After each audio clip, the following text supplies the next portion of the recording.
ನಮ್ಮ ದೇವರು ಕರ್ತನಾದ ಯೇಸು ಕ್ರಿಸ್ತನ ನಾಮದಲ್ಲಿ ಅನುದಿನದ ಆಹಾರ ಪ್ರಿಯರಿಗೆ ಪ್ರೀತಿಯ ಶುಭಾಶಯಗಳು.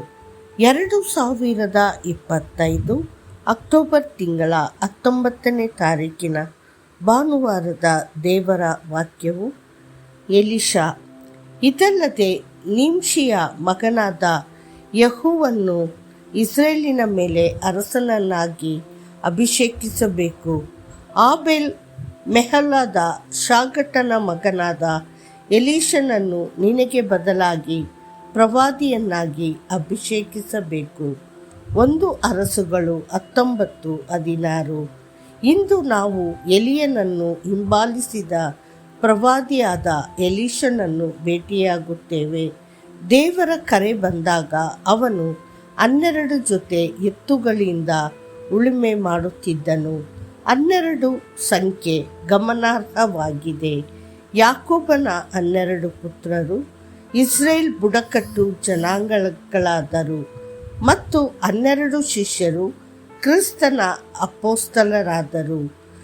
ದೇವರ ಮಕ್ಕಳಾಗಿ ನಾವು ಅಪೊಸ್ತಲರ ಬೋಧನೆಯೊಂದಿಗೆ ಉಳುಮೆ ಮಾಡಿ ನಮ್ಮ ಹೃದಯದ ಹೊಲವನ್ನು ಸಿದ್ಧಪಡಿಸಬೇಕು.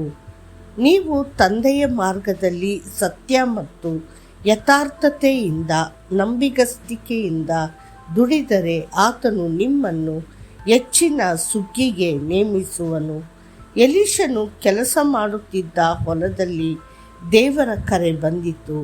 ಸ್ವಲ್ಪದಲ್ಲಿ ನಂಬಿಗಸ್ತರಾಗಿರುವವರು ಹೆಚ್ಚಿನದರ ಮೇಲೆ ಅಧಿಕಾರಿಗಳಾಗಿ ಮಾಡಲ್ಪಡುವರು. ಎಲೀಷನು ಎಲಿಯನನ್ನು ಹಿಂಬಾಲಿಸಿ ಅವನಿಗೆ ಸೇವೆ ಸಲ್ಲಿಸಿದನು. ಎಲಿಯನ ಕೈಗಳಿಗೆ ನೀರು ಸುರಿದ ಶಾಗಾಟನ ಮಗನಾದ ಎಲೀಷಾ ಎಂಬ ಹೆಸರನ್ನು ಗಳಿಸಿದನು. 2 ಅರಸುಗಳು 3:11. ಇದನ್ನು ಪರಿಗಣಿಸಿ ಯೆಹೋಶುವನು ಮೋಶೆಗೆ ನಂಬಿಗಸ್ತನಾಗಿ ಸೇವೆ ಸಲ್ಲಿಸಿದನು ಮತ್ತು ನಂತರ ಇಸ್ರೇಲ್ಯರನ್ನು ಮುನ್ನಡೆಸಲು ದೇವರು ಅವನನ್ನು ಕರೆದನು. ಶಿಷ್ಯರು ಯೇಸುವನ್ನು ಹಿಂಬಾಲಿಸಿದರು ಮತ್ತು ನಂತರ ಅಪೊಸ್ತಲರಾದರು, ಮಹತ್ ಕಾರ್ಯಗಳನ್ನು ಮಾಡಿದರು. ಯೇಸು ಸ್ವತಃ ಹೀಗೆ ಹೇಳಿದನು, ನಿಮ್ಮಲ್ಲಿ ದೊಡ್ಡವನಾಗಲು ಬಯಸುವವನು ನಿಮ್ಮ ಸೇವಕನಾಗಿರಲಿ, ನಿಮ್ಮಲ್ಲಿ ಮೊದಲನೆಯವನಾಗಲು ಬಯಸುವವನು ನಿಮ್ಮ ಸೇವಕನಾಗಿರಲಿ. ಮತ್ತಾಯ 20:26 ಮತ್ತು 27. ಎಲಿಯನು ತಾನು ಮೇಲಕ್ಕೆ ಎತ್ತಲ್ಪಡುವ ಮೊದಲು ಎಲೀಷನಿಗೆ ಏನು ಬೇಕು ಎಂದು ಕೇಳಿದಾಗ ಎಲೀಷನು ಉತ್ತರಿಸಿದನು, ದಯವಿಟ್ಟು ನಿನ್ನ ಆತ್ಮದ 2 ಪಾಲು ನನ್ನ ಮೇಲೆ ಇರಲಿ. ಅದೇ ರೀತಿ ಆತ್ಮದ ವರಗಳಿಗಾಗಿ ಶ್ರದ್ಧೆಯಿಂದ ಅಪೇಕ್ಷಿಸು.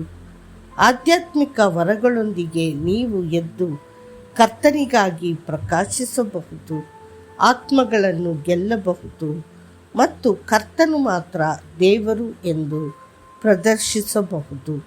ಎಲೀಷನು 2 ಪಾಲು ಪವಿತ್ರಾತ್ಮನನ್ನು ಪಡೆದಂತೆ ಇಂದು ನೀವು ಸಹ 2 ಪಾಲು ವರಗಳನ್ನು ಮತ್ತು ಪ್ರಕಟಣೆಗಳನ್ನು ಪಡೆಯಬಹುದು. ಎಲೀಷನಿಗೆ ಸೇವೆಯನ್ನು ಮುಂದುವರಿಸಲು ಹೆಚ್ಚಿನ ಶಕ್ತಿ, ಅಧಿಕಾರ ಮತ್ತು ವರಗಳನ್ನು ನೀಡಿದ ದೇವರು ಈ ದಿನಗಳಲ್ಲಿ ನಿಮಗೂ ಅವುಗಳನ್ನು ದಯಪಾಲಿಸುವನು. ಮತ್ತಷ್ಟು ಹೆಚ್ಚಿನ ಧ್ಯಾನಕ್ಕಾಗಿ ವಚನ, ಪ್ರೀತಿಯನ್ನು ಬೆನ್ನಟ್ಟಿರಿ ಮತ್ತು ಆಧ್ಯಾತ್ಮಿಕ ವರಗಳನ್ನು, ವಿಶೇಷವಾಗಿ ನೀವು ಪ್ರವಾದಿಸುವ ವರವನ್ನು ಅಪೇಕ್ಷಿಸಿರಿ. 1 ಕೊರಿಂಥದವರಿಗೆ 14:1. ಕರ್ತನು ನಿಮ್ಮನ್ನು ಆಶೀರ್ವದಿಸಲಿ. ಆಮೇನ್.